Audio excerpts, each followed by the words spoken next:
अस्सलाम वालेकुम this me Syed Nooruddin and you are watching Syed Nooruddin official. शुरू करता हूँ अल्लाह के नाम से जो बड़ा मेहरबान नहायत रहम वाला है। आज मैं सिर्फ और सिर्फ दो टॉपिक के बारे में बात करूँगा जो रिसेंट इंसिडेंट हुए। मैं जल्दी से सम अप करने की कोशिश करूँगा। एक तो ये कि जो एयर इंडिया की फ़्लाइट गिर गई अहमदाबाद इंडिया में, और दूसरी जो इसराइल ने जो अटैक किया ईरान पे, थोड़ी सी रोशनी डालूंगा। मैं चाहता हूँ कि आप जो जदीद दुनिया में, आजकल की दुनिया में जो कुछ चल रहा है, तो इन चीज़ों के बारे में आपको मालूमात होनी चाहिए। पहली इंसिडेंट ये कि फ़्लाइट जानी थी रियासत गुजरात, इंडिया से जानी थी Ahmedabad Gatwick airport, London. London flight थी डायरेक्ट हिंदुस्तान से, लंदन की फ़्लाइट थी। और इस फ्लाइट में थे 242 लोग थे, और अलॉन्ग विद द क्रू, इसमें अमला जो था तकरीबन 2 पायलट्स थे और 10 जो है वो क्रू मेंबर थे, और मिल मिला के तकरीबन कोई 242 लोग थे। और इन 242 लोगों में से पहुंच सकें, एक बंदा बच गया, उसका नाम है रमेश विश्वास कुमार उसका नाम। इमरजेंसी होता है यूजली, आपने बस में देखे होंगे, इमरजेंसी डोर होते हैं, वहाँ से इन्होंने जंप करी और वहाँ से ये बच गया। और अगर हम पायलट्स की बात करें तो बताया जा रहा है कि जो पायलट्स थे वो हाई एक्सपीरियंस पायलट्स थे। एक पायलट का तो जिसका नाम था सुमीत सबरवाल, वो बताया जा रहा है कि 10,000 आवर एक्सपीरियंस था उसका, फ्लाइंग का इतना एक्सपीरियंस था उसका। दूसरा जो था वो तकरीबन बताया जा रहा है कि 1100 के आसपास, 1100 आवर एक्सपीरियंस था फ्लाइंग का। जो दूसरा था वो थोड़ा सा जूनियर था, लेकिन अगर हम सुमीत सबरवाल की बात करें तो एक्सपीरियंस पायलट था। और जो 242 में से 169 जो थे वो इंडियन नेशनल थे, 51 प्लस बताया जा रहा है, 51 प्लस लोगों को बताया जा रहा है कि ये ब्रिटिश नेशनल थे। एक कैनेडियन नेशनल था, 6 से 8 तक ये पुर्तगीज़ नेशनल थे, और ये राउंड अबाउट मिल मिला के कोई अमले के साथ 242 लोग थे इस पूरे जहाज़ में। और कैपेसिटी इस जहाज़ की बताई जा रही है कि वो तकरीबन कोई 300 तक थे। और ऐसा कभी इट नेवर एवर हैपन कि भाई बोइंग 787 या ऐसे कोई बोइंग का इस तरह कोई इंसिडेंट हुआ हो, क्योंकि ये अपने आप में एक लेटेस्ट टेक्नोलॉजी, एक लेटेस्ट मशीन है, एक बेहतरीन किस्म के जहाज़ आने जाते हैं। और पिछले इसको इंडक्ट किए हुए तकरीबन कोई 11 साल हो गई। तो ये कोई बताया जा रहा है कि एक एवरेज एयरक्राफ्ट जो है वो तकरीबन आप चला सकते हैं, कोई 30 साल तक आप परवाज़ भरने के लिए आप यूज़ कर सकते हैं, यूजली ऐसा होता है। और ये भी बताया जा रहा है कि 2021 में रतन टाटा की जो ग्रुप ऑफ इंडस्ट्रीज़ थे, इन्होंने इसको ऑन किया था, क्योंकि वो ये उनकी मलकियत थी, ये वाली जहाज़ जो थी एयर इंडिया की। तो ये सारा कुछ था, लेकिन सबसे जो मेरी जो तवज्जो दिलाने वाली जो चीज़ थी, जो इंसिडेंट हुआ था, वो थोड़ा सा बड़ा दिल खराश वाक़या है। उसमें ये था कि डॉक्टर प्रतीक जोशी बताया जा रहा है। प्रतीक जोशी साहब जो थे वो डॉक्टर थे, लंदन में जॉब कर रहे थे पिछले 6 सालों से। और प्रतीक जोशी साहब and then became British national. वो आए हुए थे अपनी फैमिली को लेने। मैं आप ज़रा उसकी पिक और उसकी वाइफ की जो है तस्वीर मैं आपके साथ शेयर ज़रूर करूँगा। मैं चाहता हूँ कि आप लोग देख लीजिए। प्रतीक करीब वो दिन आ ही गया जो सोच रहा था कि मैं यहाँ पे जो है जॉब भी करूँगा, साथ मेरी फैमिली भी जॉब करेगी, और इसकी जो वाइफ थी वो भी डॉक्टर ही थी। तो उन्होंने अपने जॉब से, वाइफ ने जो हिंदुस्तान में डॉक्टर थी, उन्होंने रिज़ाइन करके जो ये फैसला किया कि हम now we are going to take off to London. हुआ क्या कि 3 बच्चे थे, प्रतीक जोशी साहब, उसकी वाइफ। और परवाज़ भरने से पहले जब ये एयरपोर्ट पे थे, उन्होंने एक पिक्चर ले ली और अपनी फैमिली को सेंड किया कि we are on the way to UK. इंसान क्या क्या होता कि मैं ज़िंदगी में क्या कुछ करूँगा, और इंसान के साथ होता क्या है, इंसान ने कभी वो एक्सपेक्ट नहीं किया होता। अब प्रतीक जोशी बताया जा रहा है कि no one survive in their whole family. उनके बच्चे भी जो है वो उसमें जा भाग हुए इंसिडेंट में, और प्रतीक जोशी की वाइफ, नो वन सर्वाइव, कोई भी जिसमें ज़िंदा नहीं रहा इस इंसिडेंट के बाद। तो हमारी जो है ताज़ियत पूरी हिंदुस्तान की, कि वो इंसान तो है ना, जैसे भी हमारे नेबर है, दुश्मन है, दैट इज़ समथिंग एल्स, लेकिन एक इंसान होने के नाते हमारा उनके साथ एक रिश्ता ज़रूर है, और एज ए ह्यूमन के तौर पर ये हमारा मज़हब हमें यही सिखाता है।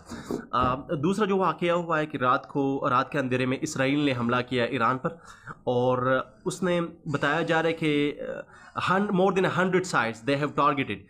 100 से ज़्यादा लोकेशन को इन्होंने टारगेट किया है ईरान में। और ज़्यादातर जो लोकेशन बताई जा रही है वो तेहरान के अंदर, जो कैपिटल है ईरान का, और जो टॉप ब्रेस है, जो लीडरशिप है, उनको ज़्यादातर जो है आर्मी चीफ मोहम्मद बाकिर, वो इसमें शहीद हुए। और दूसरा जो है उसमें बताया जा रहा है कि जो उनके जो रिवोल्यूशनरी जो गार्ड थे, पासदारान इनकलाब, उनका जो चीफ था हुसैन सलामी, वो भी शहीद हो गए इसमें। और बाकाया जो थे 2-3 के जो टॉप के जो साइंटिस्ट थे, मोहम्मद मेहदी और फरीदून अब्बासी, वो भी इसमें जो टॉप रिसर्चर थे, जो एकेडमी के डायरेक्टर भी थे, वो उसमें शहीद हो गए। और दिन के 3 बजे ये भी मैसेज आ रहा है कि इनका जो अमीर अली हाजीज़ादा जो पासदारान इनकलाब के ब्रिगेड कमांडर थे उनको भी शहीद किया गया है। इसराइल ने इनके ईरान के मिलिट्री साइट्स, यूरेनियम जो माइनिंग होती है जहाँ पे यूरेनियम प्रोड्यूस किया जाता है, उन साइट्स को टारगेट किया है। और ईरान ने साथ साथ में जो है उनके जो न्यूक्लियर साइट है जहाँ पे ये बनाने जा रहे हैं पूरा प्रोग्राम, जहाँ पे पूरी मशीनरी पड़ी हुई है न्यूक्लियर साइट्स की, उनको टारगेट किया हुआ है। मिलिट्री साइट्स को टारगेट किया हुआ है। तो ये तकरीबन कोई 4-5 और ये भी बताया जा रहा है कि 5 से 6 उन्होंने जो न्यूक्लियर साइट्स है उनको टारगेट किया और जो बकाया मिलिट्री साइट्स है उनको टारगेट किया, और तकरीबन कोई 100 से ज़्यादा। और अभी भी खबर आ रही है 3 बजे हैं नेक्स्ट डे के, ये भी 3 बजे बजा के शेरजाद, असफ़हान, तब्रेज़, ये वो जो करमानशाह, ये वो बड़े बड़े शहर हैं जिनको टारगेट किया जा रहा है। और अजीब बात यह है कि भाई अभी इन्होंने इसराइली इंटेलिजेंस से कुछ फुटेजेस शेयर किए जिसमें ये बताया जा रहा है कि इन सारी चीज़ों को ईरान के अंदर से डिटेक्ट किया जा रहा है, ईरान के अंदर से रोका जा रहा है। क्योंकि जो मोसाद है, जो इसराइल की इंटेलिजेंस एजेंसीज है, आप इनकी स्ट्रैटेजीज़ को देख इंसान दंग रह जाता है। ये वही वाला प्रोसेस हुआ है जो भी ऑपरेशन इन्होंने कंडक्ट किया था कुछ दिन पहले रूस के अंदर जाके, वो जो रूस के बड़े बड़े जो न्यूक्लियर बम्बर थे उनको इन्होंने डैमेज किया था और जो नाकारा कर दिया था। वही प्रोसेस, वही सेम पॉलिसी, वही चीज़ें इन्होंने ईरान में अप्लाई की।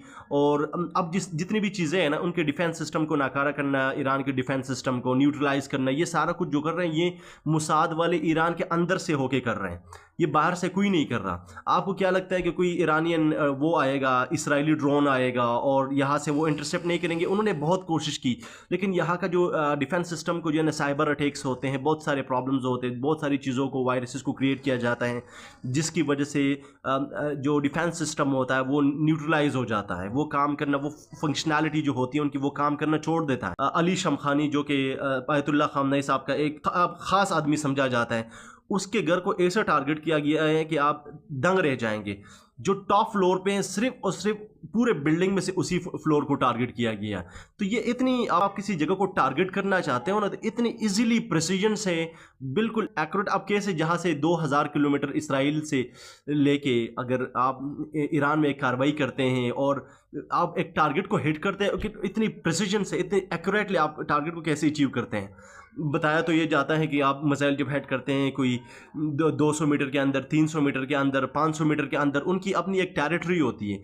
लेकिन आप हैरानगी देखें, हैरानगी वाली बात यह है कि 2000 किलोमीटर दूर लोग बैठे हुए और वो वहाँ से उसी बिल्डिंग के एक कंपार्टमेंट के अंदर, एक अपार्टमेंट को, एक स्पेशल बिल्डिंग के अंदर एक रूम को, जगह को टारगेट किया जा रहा है। तो ये एक प्री प्लान है, इनके लिए इन्होंने टाइम लगाया है, इन्होंने अपने दिमाग लगाया है, इन्होंने अपने पूरी स्ट्रैटेजीज़ के साथ आए हैं। और जितना इतना बड़ा नुकसान बताया जा रहा है कि 1980 के बाद जो ईरान इराक वार था, उस जंग के बाद ये ईरान को सबसे ज़्यादा होने वाला नुकसान है। हमारा मुल्क है, हमारे पड़ोसी अफ़गानिस्तान में जब जंग चल रहा था तो उसके असरात आज भी पाकिस्तान भुगत रहा है। अगर ये वैसे कि वैसे ही हमारा पड़ोसी है जिस तरह के, बस ये है कि अफ़गानिस्तान के साथ हमारा बॉर्डर शेयरिंग थोड़ा सा ज़्यादा 2252 किलोमीटर है और ईरान के साथ हमारा कोई 500-550 किलोमीटर, लेकिन है हमारे नेबर्स है, मुस्लिम ब्रदर कंट्री है। अब वो अगर न्यूक्लियर अगर असासे बनाते हैं तो वो कभी इस्लामाबाद को और पाकिस्तान को और मुस्लिम कंट्रीज़ को कभी भी हिट नहीं करेंगे। तो ये कुछ चीज़ें चल रही है हमारे अंदर, ये फ़िरक़ावाराना और ये हमारे दिमाग में जो मसलक और इन चीज़ों की चीज़ें बहुत ज़्यादा अभी भी चीज़ें पड़ी हुई है। मैं ज़रा सोशल मीडिया पे देख रहा हूँ, तो आप इन चीज़ों को ज़रा साइड पे रखें और यहूदियों के मुकाबले में वो बहुत बेहतर है। ये आपको इन चीज़ों पे आपने थोड़ी सी आपको सोचना चाहिए कि यहूदी बेहतर है या ईरानी बेहतर है। अगर आप ये समझते हैं कि यहूदी बेहतर है तो फिर तो आप का अल्लाह ही हाफिज़ है। ईरान पे जंग मुसल्लत होती है तो उनका नेक्स्ट स्टेज जो है, जो नेक्स्ट वॉर हो, जो मैदान होगा, वो ये मुल्क होगा और दुनिया इसके लिए तैयारी कर रही है। बस हम अपने मुसलमान भाइयों के लिए और अपने उम्मत मुस्लिमा के लिए और फ़लस्तीन और गज़ा के लोगों के लिए हम चाहिए उनके लिए दुआ करें। This is the time to stand with Iran. हमें चाहिए कि ईरान के साथ खड़े हों, क्योंकि ये अगर जंग मुसल्लत कर रहे हैं, आपको पता होगा कि पिछले दिनों में जो कुछ हुआ है, इंडिया ने जो कुछ किया है, आपको नहीं लगता कि इसराइल उसमें मुलव्वस था या इसराइल के हाथ थे? ज़रूर थे, और इसराइल कभी भी नहीं चाहता, क्योंकि नेतन्याहू ने ये क्लियरली कह दिया है कि हम इंटरनेशनल मीडिया के एक रिप्रेजेंटेटिव के सामने ये बैठ के ये कहता है कि हम ये कभी भी नहीं चाहेंगे कि एक मुस्लिम कंट्री है उनके पास न्यूक्लियर आर्म हो। तो उनका डायरेक्टली इशारा था पाकिस्तान। तो अल्लाह पाकिस्तान का हामी व नासिर हो। और आज का यही 2 पैगाम थे। अपना ख्याल रखिएगा और चैनल को फॉलो करना, शेयर करना और सब्सक्राइब करना मत भूलिएगा। और मैंने कमेंट बॉक्स में यूट्यूब चैनल का लिंक दिया हुआ है, ज़रा यूट्यूब चैनल को भी सब्सक्राइब कर देना। वस्सलाम।